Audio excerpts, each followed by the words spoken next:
রাজার ধর্ম করে সমস্ত কাঙ্গালের ধন চুরি। যারাই রাজা হয়েছেন আমাদের মতো ছোট ছোট মানুষগুলার ধন চুরি করে তারা ফুলে ফেপে দৈর্ঘ্যে প্রস্থে সমান হয়ে গেছে। বিগত একটি সরকার বলেছিল আমরা বাংলাদেশকে উন্নয়নের মহাসড়কে উঠায় ফেলেছি। তারা বলেছিল বাংলাদেশ এখন উন্নয়নের রোল মডেল। তারা বলেছিল আমাদের দেশ হবে সিঙ্গাপুর এবং কানাডা। এগুলা তারা বলে নাই? না, ঠিকই তারা উন্নয়নের রোল মডেল করেছিলেন বিশ্বের কনসেপ্ট ধারণাকে পাল্টে দিয়ে। তারা রোডের বদলে কি ব্যবহার করতেন? আরো জুড়ে বলেন, কি ব্যবহার করতেন? বাঁশ। তারা সিমেন্টের সাথে কি যোগায় দিতেন? ছাই, ছালি। এইভাবে একদিকে উন্নয়ন আর একদিকে দপাস। বুক চিতিয়ে 71 সালে যুদ্ধ করার জন্য যারা প্রথমে সাহস করে আওয়াজ তুলেছিলেন, ব্যারেক থেকে বেরিয়ে র্যাঙ্ক ব্যাজ ড্রেস নিয়েও যারা আওয়াজ তুলে বলেছিলেন উই রিভল্ট, তার মধ্যে একজন হচ্ছেন ডক্টর কর্নেল অলি আহমদ বীর বিক্রম। একটু আগেই তিনি বক্তব্য রেখেছেন। এখানে নাসিরউদ্দিন পাটোয়ারি সহ নিজামে ইসলামী পার্টির সম্মানিত মহাসচিব মুসা বিন ইজহার সহ খেলাফত মজলিস, বাংলাদেশ খেলাফত মজলিস, এনসিপি, প্রায় সকল দলের নেতৃবৃন্দ এখানে উপস্থিত রয়েছেন। গর্বিত শহীদ পরিবারের সম্মানিত পিতাগণ এবং সদস্যবৃন্দ এখানে আছেন, হয়তো মায়েরাও আছেন। সম্মানিত সংসদীয় 6 নম্বর এলাকার ভাই ও বোনেরা, দুপুরবেলা এটা জনসভার সময় নয়। আমাদের দেশে জনসভা সাধারণত বিকেলেই হয়, আর পুরান ঢাকার মানুষজন বেশিরভাগই ব্যবসার সাথে সম্পর্কিত। বিকেল হলে আপনাদের কষ্টও কম হতো, বিপুল সমাগম হয়ে হয়তো উপচে পড়া মাঠ, তারপরে রাস্তাঘাট, বাড়ির ছাদ ভরে যেত। কিন্তু সবার জন্য যে বিকাল আমরা দিতে পারছি না, দিনে বিকাল পাওয়া যায় মাত্র একটা। এই জন্য সবর করে অনেকে আমাদেরকে সহযোগিতা করছেন। 6 নম্বর আসনের ভাই বোনদেরকে এ কারণেই গভীর কৃতজ্ঞতা এবং আন্তরিক ধন্যবাদ জানাই। এখন তো বড় মাঘ মাস, শীতে হাড় কাঁপার কথা, থরথর করে। কিন্তু এখন গরমের জন্য বাসায় বাসায় অফিসে অনেকেই এসি ছাড়েন, ফ্যান ছাড়েন, গরম লাগে। কারণ কি? এই সময় তো শীত লাগার কথা, শীত নেই কেন? নেই এই কারণে যে মানুষ বড় বেদরদি এবং দায়িত্বজ্ঞানহীন হয়ে যায় কিছু কিছু ক্ষেত্রে। আমাদের প্রকৃতিকে খুন করেছে।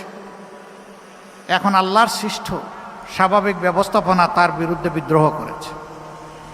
জাহারাল ফাসাদু ফিল বাররি ওয়াল বাহরি বিমা কাসাবাত আইদিন নাস। জলে স্থলে অন্তরিক্ষে যত বিশৃঙ্খলা, বিপর্যয়, ধ্বংস, আল্লাহ বলছেন ও মানুষ, এগুলা তোমাদের হাতের কামাই। 54 বছরে এইরকম কিছু হাতের কামাই জঞ্জাল বাংলাদেশে সৃষ্টি হয়েছে। রাজনীতিবিদরা জাতিকে পথ দেখাবেন, জাতিকে ন্যায় ইনসাফ উপহার দিবেন, আমাদের তরুণ যুব সমাজকে উপযুক্ত শিক্ষা দিয়ে ভবিষ্যতের জন্য চ্যালেঞ্জ মোকাবিলায় গড়ে তুলবেন। শিশুদের মানসিক বিকাশে সার্বিক দায়িত্ব পালন করবেন। সারা জিন্দেগি রাষ্ট্রকে, দেশকে, জাতিকে সেবা দিয়ে যারা বয়সের প্রান্ত সীমায় পৌঁছে গিয়েছেন, তাদের দায়িত্ব নেবে রাষ্ট্র এবং প্রত্যেকটি মানুষের মর্যাদা এবং নিরাপত্তা নিশ্চিত করবে। এখানে কোনো জমিদার তৈরি হবে না, এখানে মিলেমিশে সকলেই জনগণ। কিন্তু দুর্ভাগ্যের বিষয়, আমাদের সম্মানিত জ্যেষ্ঠ রাজনীতিবিদ আক্ষেপ করে বলেছেন কোনো এক সময় তিনি তার পূর্বের দলকে তিনি আর মেনে নিতে পারেননি। সময় পেলে হয়তো তিনি খুলে বলতেন, আমরাও শুনতাম কেন তিনি মেনে নিতে পারলেন না। কিন্তু তিনি ইঙ্গিত দিয়েছেন, কিছু কিছু ইঙ্গিত দিয়েছেন। আমি সেদিকে যাচ্ছি না। বলছিলাম 54 বছরে পালাক্রমে যারা দেশ শাসন করেছেন, তারা জাতির উপর ন্যায় বিচার প্রতিষ্ঠা করতে পারেননি। আবাল বৃদ্ধ বনিতার অধিকার নিশ্চিত করতে পারেননি। তারা আমাদের সন্তানদেরকে সোনার সন্তান হিসাবে, খাঁটি মানুষ হিসাবে গড়ে তোলার কর্মসূচি নিতে পারেননি। যার কারণে আজকে আমরা দেখি সমাজে বিভিন্ন ধরনের বিপর্যয়, বিশৃঙ্খলা। আমাদেরই তরুণ সমাজের একটা অংশ তারা মাদকের সাথে সম্পৃক্ত, তারা বিভিন্ন সামাজিক অপকর্মে জড়িত। কেন?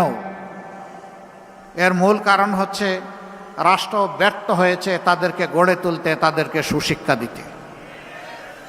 যেহেতু তারা তাদের শিক্ষার অধিকার পায়নি, তাই হতাশ হয়ে, ব্যর্থ হয়ে, ক্ষুব্ধ হয়ে তারা এখন সমাজের বিপক্ষেই দাঁড়িয়ে গেছে।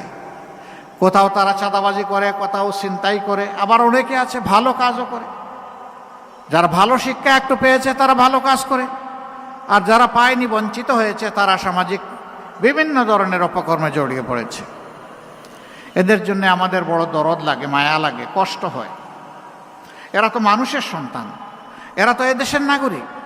এদের তো এমনটা হওয়ার কথা ছিল না। রাষ্ট্র কেমনে এত দায়িত্ব জ্ঞানহীন হয়?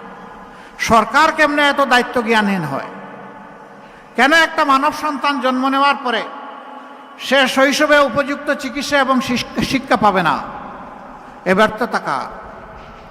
আমরা দেশবাসীকে আশ্বাস দিচ্ছি, ইনশাআল্লাহ তাআলা আজিম আমাদের 11 দলীয় ঐক্যজোট আল্লাহ তাআলার ইচ্ছায়, আল্লাহ তাআলার মেহেরবানি এবং সহযোগিতায়, সাহায্যে, আপনাদের ভালোবাসা, সমর্থন এবং ভোটে নির্বাচিত হয়ে সরকার গঠনের সুযোগ পেলে আমরা এই সামাজিক দায়িত্বগুলো পালন করব ইনশাআল্লাহ।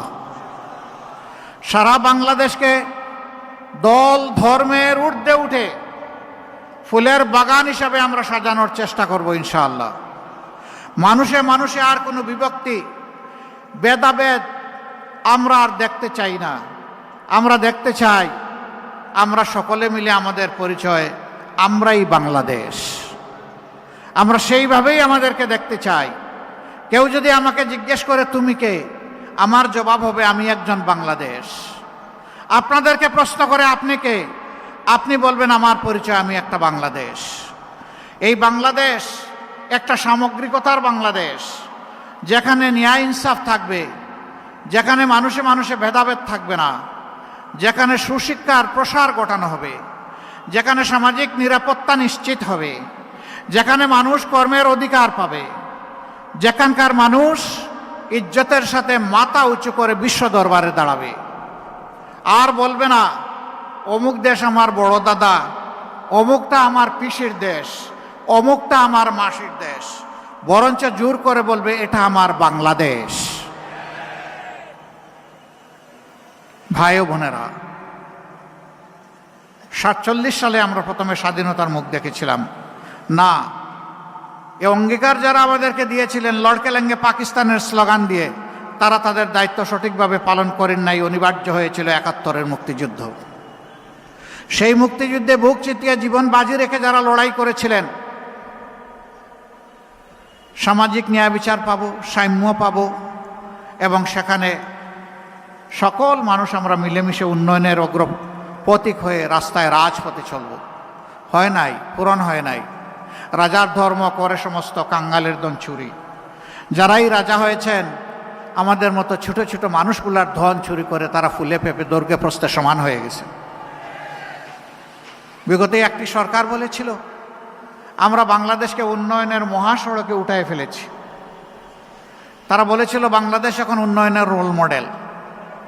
তারা বলেছিল আমাদের দেশ হবে সিঙ্গাপুর এবং কানাডা। এগুলা তারা বলে নাই না। ঠিকই তারা উন্নয়নের রোল মডেল করেছিলেন বিশ্বের কনসেপ্ট, ধারণাকে পাল্টে দিয়ে। তারা রোডের বদলে কি ব্যবহার করতেন? আরো জুড়ে বলেন, কি ব্যবহার করতেন? বাঁশ। তারা সিমেন্টের সাথে কি জুগায় দিতেন? ছাই, শালি। এইভাবে একদিকে উন্নয়ন আর একদিকে দোপাস। একটা মেয়ে ডিবেটে খুব চমৎকার করে তুলে এনেছিল। সে বলেছিল, কবি লিখেছিলেন, মাগো আমার সুলক বলা কাজলা দিদি কই, বাঁশবাগানের মাথার উপর ছাদ উঠেছে বই। সে আক্ষেপ করে বলেছিল, আজ যদি কবি বেঁচে থাকতেন তার কবিতা তিনি বদলায় ফেলতেন। তিনি বলতেন, মাগো আমার সুলক বলা কাজলা দিদি কই, ছাদের জায়গায় চাঁদ তো আসে, বাঁশগুলো সব কই। সেই বাঁশ তারা উজাড় করে ফেলেছিল। সেই সভ্যতা, সেই উন্নয়ন দেশবাসীকে তারা উপহার দিয়ে সিঙ্গাপুর এবং কানাডা বানিয়েছিল। আপনারা কি এখন সিঙ্গাপুরে আছেন না কানাডায় আছেন? বাংলাদেশে আছেন। তারা কিন্তু সিঙ্গাপুর এবং কানাডায় কেউ কেউ আছে। দেশের টাকা চুরি করে বড় বড় ডাকাতরা এখন সিঙ্গাপুরে বিশাল বিশাল ব্যবসা গড়ে তুলেছে। ইয়েস, তাদের জন্য সিঙ্গাপুর হয়েছে। দেশের টাকা লুণ্ঠন করে বিদেশে পাচার করে কানাডার টরন্টোতে বিশাল এলাকা নিয়ে বেগমদেরকে সেখানে পুনর্বাসন করা হয়েছে। বাংলাদেশের রসিক মানুষ নাম দিয়েছে বেগমপাড়া। অতএব তাদের ঠিকই কানাডা হয়েছে, বাংলাদেশের জনগণের টাকা চুরি করে। 15 বছর যারা একসাথে রাজপথে লড়াই করলাম, নির্যাতনের শিকার হলাম, মজলুম হলাম, আমরা আশা করেছিলাম 5 আগস্টের পরে 24 সালে আমাদের মধ্যে আত্মপর্যালোচনা, আত্মপরিচয় আমরা খুঁজে পাব। কি আমাদের দায়িত্ব এই জাতির প্রতি আমরা বুঝবো, মজলুম কারে বলে সেইটা আমরা অনুধাবন করব। আর কারো প্রতি মজলুমরা আমরা কেউ জালিম হয়ে উঠব না। এই জন্য প্রথম দিকে আমার একটা বক্তব্য ছিল, এটা নিয়ে তুলপাড়, মহাসাগরে ঢেউ শুরু হয়েছিল। আমরা বলেছিলাম, এদেশের জনগণ এক জালিমকে বিদায় করে আরেক জালিমের হাতে দেশ তুলে দিতে চায় না। আপনাদের মনে আছে? আমার এই কথা কি মিথ্যা প্রমাণিত হয়েছে? এই এলাকায় ব্যবসায়ীরা আছেন, বাড়িওয়ালারা আছেন, আমি তাদের অনুচ্চ কান্না শুনতে পাই। তাদের ছেলে নাতিপুতার সমান, ওরা এসে বেটা দেবে কিনা বল, যদি না দেশ তাহলে কেমনে এখানে থাকিস আর ব্যবসা করিস দেখে নেব, বলে না? আমরা এলাকার জনগণকে আশ্বস্ত করছি, সারা বাংলাদেশের মতো আপনারা আপনাদের ভালোবাসা দিয়ে, সমর্থন দিয়ে, দোয়া দিয়ে, ভোট দিয়ে আমাদেরকে একটু সুযোগ দেন।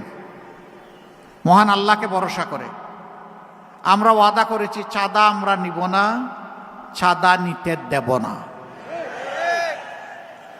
আমরা বলেছি, দুর্নীতি আমরা করব না, দুর্নীতি আমরা সহ্যও করব না। আমরা এই দেশকে লুটে পুটে খাওয়ার জন্য মসনদে বসতে চাই না। আমি আমার দলের পক্ষ থেকে দায়িত্ব নিয়ে বলেছি, আমরা বাংলাদেশ জামাতে ইসলামীর বিজয় চাই না, আমরা চাই 18 কোটি মানুষের বিজয়। সে বিজয়ই হবে আমাদের বিজয় ইনশাআল্লাহ।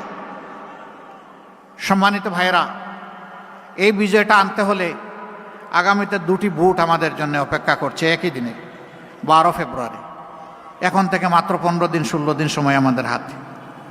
আমি বিশ্বাস করি এই দেশবাসী, এই মজলুম দেশবাসী, তারা ইতিমধ্যে সিদ্ধান্ত নিয়ে ফেলেছেন, তারা একই গর্তে আর পা ফেলবেন না। তারা হাতের যষ্টি লাঠিটি আর হারিয়ে যেতে দিবেন না। আগামী 12 তারিখ প্রথম ভোটটি হবে ইনশাল্লাহ আজাদির পক্ষে। হা মানে আজাদি, না মানে গুলামি। বলুন, গুলামি না আজাদি? গুলামি না আজাদি? অতএব 12 তারিখ প্রথম ভোটটি পড়বে ইনশাআল্লাহ হায়ের পক্ষে গণভোটে। আপনারা সবাই রাজি আছেন? সবাই রাজি? আলহামদুলিল্লাহ। এই কয়জন রাজি হইলে গণভোট পাশ করবে? প্রত্যেকটা মানুষের হা বুটে ভোট নিশ্চিত করার জন্য আজ থেকে আমরা যুদ্ধে নামবো ইনশাআল্লাহ। মানুষকে বুঝাবো, হা বিজয়ী হলে বাংলাদেশ বিজয়ী হবে, হা পরাজিত হলে বাংলাদেশ পরাজিত হয়ে যাবে। আমাদের সন্তানরা তারা বলেছে জীবন দিব, জুলাই দিব না। আমরাও বলছি, জুলাই শহীদেরা প্রয়োজনে জীবন দিব, তবুও তোমাদের সাথে দেওয়া কথা রক্ষা করব ইনশাআল্লাহ। জুলাই কারো হাতে তুলে দেব না। জুলাই 18 মানুষের, জুলাই কারো একার নয়। আমাকে মাফ করবেন, আমাদের রাষ্ট্রের বর্তমান দায়িত্বশীল দেশের বাইরে একটা গুরুত্বপূর্ণ দেশে গিয়ে একজনকে বলেছিলেন তিনি মাস্টার মাইন্ড। সর্বপ্রথম আমি মুখ খুলেছিলাম যে আমি এটা মানি না। একজনকে যদি মাস্টার মাইন্ড বলা হয়, বাকি সমস্ত শহীদদেরকে আন্ডারমাইন করা হয়। অতএব একক কোনো মাস্টার মাইন্ড এই যুদ্ধের ছিলেন না, 18 কোটি মানুষই মাস্টার মাইন্ড ছিলেন। আমরা আপনাদের কাছে ওয়াদাবদ্ধ, আর জুলুমের শাসন ফিরে আসুক আমরা তা চাই না। জুলুমের বিরুদ্ধে আমাদের লড়াই শুরু হয়েছে, শেষ হয়নি। এই জন্য এখনও যুবকদের স্লোগান আবু সাইদ মুগ্ধ, শেষ হয়নি যুদ্ধ, এই যুদ্ধ চলবে ইনশাআল্লাহ। বাংলাদেশের মানুষকে মুক্তির মঞ্জিলে না পৌঁছাতে পর্যন্ত আমাদের যুদ্ধ, আমাদের লড়াই থামবে না। সকল সভ্য দেশের সাথে আমাদের বন্ধুত্বপূর্ণ সম্পর্ক থাকবে, কিন্তু কারো চোখ রাঙ্গানি আমরা মেনে নেব না, কাউকে প্রভু মানব না। সবাইকে বন্ধু মানতে রাজি আছি, বুকে জড়িয়ে আলিঙ্গন করতে রাজি আছি। শর্ত একটা, এখানে অবশ্যই পারস্পরিক শ্রদ্ধাবোধ এবং সাম্য থাকতে হবে। আর এই জাতি কারো কাছে মাথা নত করবে না। আমরা সম্প্রতি কিছু উৎপাত দেখতে পাচ্ছি এখান থেকে ওখান থেকে। বাংলাদেশের মানুষ যখন মুক্তির সন্ধানে তাদের সিদ্ধান্ত নিতে যাচ্ছে, তখন আমাদের আভ্যন্তরীণ ব্যাপারে অনেকে প্রকাশ্যে হস্তক্ষেপ করছেন। আমরা তাদের প্রতি বিনয়ের সাথে শক্ত কণ্ঠে অনুরোধ জানাবো, মেহেরবানি করে আমাদের আভ্যন্তরীণ বিষয়ে আর নাক গলাতে আসবেন না। এতদিন নাক গলে যে তরল পদার্থ বের হয়েছে, মেহেরবানি করে টিস্যু দিয়ে এখন এটা সামলে নেন। আর নাক গলানো আমরা দেখতে চাই না। বাংলাদেশ মাথা উঁচু করে বিশ্বের দরবারে দাঁড়াবে ইনশাআল্লাহ। যুবক যুবতী, তরুণ তরুণী, আমরা তোমাদেরকে বেকার ভাতা দিব না, রাষ্ট্রের সম্পদ থাকলেও দিব না। কেন দিব না জানো? বেকার ভাতা এখানে বেকারের মহাসাগর তৈরি করবে। আমরা তোমাদেরকে অপমানিত করতে চাই না, আমরা তোমাদেরকে সম্মানিত করতে চাই। আমরা তোমাদের হাতগুলাকে দেশ গড়ার কারিগরের হাতে পরিণত করতে চাই। প্রত্যেকটি হাতে আমরা কাজ তুলে দিতে চাই। আমাদের তরুণ তরুণী, যুবক যুবতীরা কারো কাছে দয়ার বেকার ভাতা চায় না।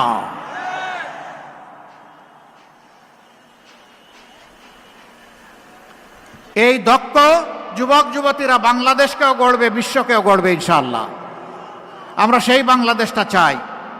বয়সের একটা প্রান্তে আমরা চলে এসেছি।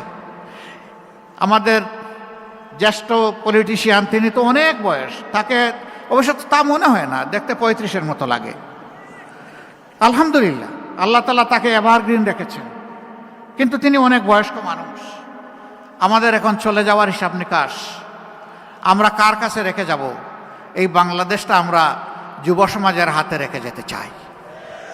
যুব সমাজ প্রস্তুত? প্রস্তুত হয়ে যান এটা কবুল করার জন্য। 12 তারিখে কোনো দুর্বৃত্ত এই যুব সমাজের বুটে যদি হাত দিতে চায়, সেই হাতকে গুড়িয়ে দিতে হবে। এরা যৌবন পেয়েছে কিন্তু বুটের অধিকার পায় নাই, পিপাসার্থ হয়ে 12 তারিখের জন্য অপেক্ষা করছে। কেউ যেন দুর্বৃত্তমনা না করতে পারে। আগের ওই স্লোগান অচল। সন্ত্রাসীরা বলতো আমার বুট আমি দেব, তোমারটাও আমি দেব। এখন আমাদের পরিষ্কার বক্তব্য, তোরটা তুই দে, আমারটা আমি দেব। আমার বুটে হাত দিলে হাত দুটি গুড়িয়ে দেব। এই পাহারাদারের ভূমিকা পালন করতে পারবেন? চুরের মনে পুলিশ পুলিশ আওয়াজ দেয় বড় বড়, কিন্তু ধমক খাইলে ওই সরু গলি দিয়ে পালায় যায়। কেউ যদি ওই রকম আসে, ওদেরকে তাড়িয়ে দেবেন। বেশি খেদমত করার দরকার নেই, শুধু তাড়াই দিলেই চলবে। তারা যেন কারো বুট নিয়ে কোনো ধরনের সামান্য কোনো সিনেমিনি খেলতে না পারে। এই এলাকার সমস্যার কথা বলেছেন আমার ভাই ডক্টর আব্দুল মান্নান। তিনি বলেছেন পুরান ঢাকা আধুনিকতার কোনো ছোঁয়া পায়নি। আমি আপনাদের সাথে একমত। ইংলিশে একটা ছোট্ট ফ্রেজ আছে, ওল্ড ইজ গোল্ড। আমরা পুরান ঢাকাকে সোনা বানাবো ইনশাআল্লাহ। আমরা সেই সম্মান পুরান ঢাকার প্রতি দেখাবো ন্যায্যতার ভিত্তিতে। এটি তাদের অধিকার, এটি তাদের হক। এই পুরান ঢাকার গড়ে গড়ে ভাত খেয়ে অনেকে এমপি হয়েছেন, মন্ত্রী হয়েছেন, বড় আমলা হয়েছেন, যোদ্ধা হয়েছেন, অনেকে সেনাপতিও হয়েছেন, কিন্তু পুরান ঢাকার প্রতি যে কৃতজ্ঞতা আদায় করা ছিল দরকার, সেটা তারা করেন নাই। আমরা পুরান ঢাকার প্রতি সেই কৃতজ্ঞতা আদায় করার সুযোগ নেব ইনশাআল্লাহ। আপনারা দোয়া করবেন। আপনারা যে সমস্ত দাবি করেছেন এগুলা কোনো অন্যায্য আহামরি কোনো দাবি না, একেবারেই ন্যায্য দাবি। সেই দাবিগুলা বাস্তবায়নে আল্লাহ যদি আমাদেরকে সরকার গঠনের তৌফিক দেন, আমরা মিশে 11টা মানুষ 22টা হাত, অর্থাৎ 11টা দল, অসংখ্য বাংলাদেশি, আমরা এক হয়ে দেশ গড়ব ইনশাআল্লাহ। আমরা সামনের দিকে এগিয়ে যাব, আর পিছনের দিকে পড়ে আমরা কামড়াকামড়ি করতে চাই না। পিছনের দিকে একটা প্রাণী দৌড়ায়, ওর নাম চিংড়ি মাছ। আমরা কি চিংড়ি মাছ নাকি যে পিছনের দিকে যাব? আমরা দৌড়াবো সিংহের মতো সামনের দিকে ইনশাআল্লাহ। যুবকদের শক্তির উপর ভর করে এই সমাজকে বদলে দেব ইনশাআল্লাহ। যুবকরা তোমরা তৈরি হয়ে যাও আগামীর দায়িত্ব নেওয়ার জন্যে। এবার দেখবেন আমাদের প্যানেল যুব নির্ভর প্যানেল, এই প্যানেলে বিপুল সংখ্যক যুবককে আমরা তুলে এনেছি। আগামীতে তাদেরকে নির্বাচিত করুন 12 তারিখ, ইনশাআল্লাহ এদের হাত ধরে বাংলাদেশ বদলে যাবে। আমি এবার আহ্বান জানাবো এই আসনের প্রার্থী এবং ঢাকা 8 আসনের প্রার্থী, আপনারা দুইজন একটু এই দিকে চলে আসেন।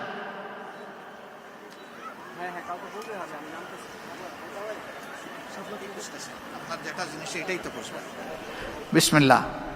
6 থেকে যেহেতু সিরিয়াল আগে পড়ে, এই জন্যে আমরা ইনসাফের প্রতীক দাঁড়িপাল্লা, আমরা দেশবাসীর পক্ষ থেকে 11 দলীয় জোটের পক্ষ থেকে আমরা 6 আসনের প্রার্থী, বিশিষ্ট শিক্ষাবিদ, সমাজসেবক, আপনাদের প্রিয় মুখ, প্রিয় মানুষ জনাব ডক্টর আব্দুল মান্নানের হাতে আমরা ইনসাফের প্রতীক দাঁড়িপাল্লা আমরা তুলে দিলাম। ইনশাআল্লাহ 12 তারিখ এই আসন সহ বাংলাদেশের 300 আসনে আল্লাহ যেন আমাদের জন্য বিজয়ের সুসংবাদ দান করেন। আর আপনারা ওই বিজয় ঘরে নিয়ে ইনশাআল্লাহ ফিরবেন, ফিরে আপনারা ঘুমাবেন। ঠিক আছে না? না ঘুমাইতে পারবেন না, বলবেন আরে এখন থেকে এত কষ্ট করব, সেদিন বিজয় হওয়ার পরে একটু ঘুমাইতে পারবো না? না, পারবেন না। ফাসাব্বিহ বিহামদি রাব্বিকা ওয়াস্তাগফির, যে আল্লাহ বিজয় দিবেন 2 রাকাত নামাজ পড়ে 4টা সেজদায় পড়ে চোখের পানি দিয়ে সেই আল্লাহর কৃতজ্ঞতা আদায় করবেন ইনশাআল্লাহ। এই বিজয় ছিনিয়ে আনা পর্যন্ত লড়াই চলবে তো ইনশাআল্লাহ। আপনাদেরকে মোবারকবাদ। তারপরে আমাদের স্নেহের নাসির উদ্দিন পাটোয়ারি, এনসিপির মুখ্য সমন্বয়ক, ঢাকা 8 আসনে একটা ব্যাটেল গ্রাউন্ডে তাকে আমরা সেনাপতি হিসাবে ছেড়েছি। দোয়া করি আল্লাহ যেন তার জীবন, তার ইজ্জতকে হেফাজত করেন। এ লড়াইয়ে, নির্বাচনী লড়াইয়ে সে যেন বিজয়ী হয়। তার হাতেও আমরা 11 দলের পক্ষ থেকে আজকে আমরা শাপলাকলি তুলে দিলাম।